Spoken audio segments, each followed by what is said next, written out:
তৰাজ নমস্কাৰ সকলোকে আৰু আশা কৰিছোঁ সকলোৱে ভালে আছে বুলি নকওঁ বাৰু মোৰ সেই বিশেষ পদ্ধতিৰ ভিডিঅ'টো হয়তো চাগে এইটো নহ'ব কাৰণ কি ধৰণৰ এটা পৰিৱেশ সৃষ্টি হৈছে অসমত সেই গোটেই অসমবাসীয়ে জানে আচলতে এইখিনি সময়ত এটা বিশেষ শূন্যতাই গোটেই অসমখনত ৰাজ কৰিছে আৰু সেই শূন্যতাৰ মাজতে স্কুটিখন লৈ দেৱজিৎ আৰু মই এটা বিশেষ ঠাইলৈ গৈ আছোঁ ইমান সোনকালে ইমান কম সময়তে এই বস্তুখন দেখিম বুলি মই ভবা নাছিলোঁ আৰু হয়তো কোনো অসমবাসীয়ে ভবা নাছিল তেখেতে কৈ যোৱাৰ দৰে মোৰ কোনো জাতি নাই মোৰ কোনো ধৰ্ম নাই সঁচাই ঠিক তেনেদৰে গোটেই অসমবাসীয়ে আজি হিন্দু মুছলিম খ্ৰীষ্টান সকলোবোৰ এক হৈ কোনো জাতি নোহোৱাকৈ কোনো ধৰ্ম নোহোৱাকৈ সকলোৱে এজগছি চাকি জ্বলালে তেখেতৰ নামত তেখেত যে ভগৱান ৰূপী এজন মানুহ আছিল সেই কথাত কোনো সন্দেহ নাই আৰু এই ভিৰটোৱে সেই কথাকে বুজায় যিপিনে চাওঁ সেইপিনে কেৱল জুবিনদাৰ ফটো মানে আমাৰ ভগৱানৰ ফটো জুবিনদাৰ ফটো ব্যতিক্ৰম নহয় কিন্তু ব্যতিক্ৰম আজিৰ এই পৰিৱেশটো ফটোখনৰ সন্মুখত এগছি চাকি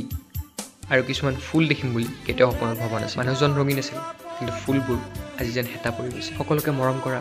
আৰ্তনাদক সহায় কৰা ব্যক্তিজন যেন আজি আমাৰ মাজত নাই মায়াবিনী ৰাতিৰ মুকুট তেখেত বিলীন হৈ গৈছে আৰু তেখেতৰে মানুহখিনিৰ সন্মুখত তেখেতৰ নামৰ বিদ্যুৎ থেকে কিছু কথা কোৱা মানুহক কেতিয়াও সহ্য কৰা নাই কিন্তু এটা পৃথক কাহিনী এটা পৃথক ভিডিঅ'ত হ'ব তেতিয়ালৈকে আপোনালোক বাই বাই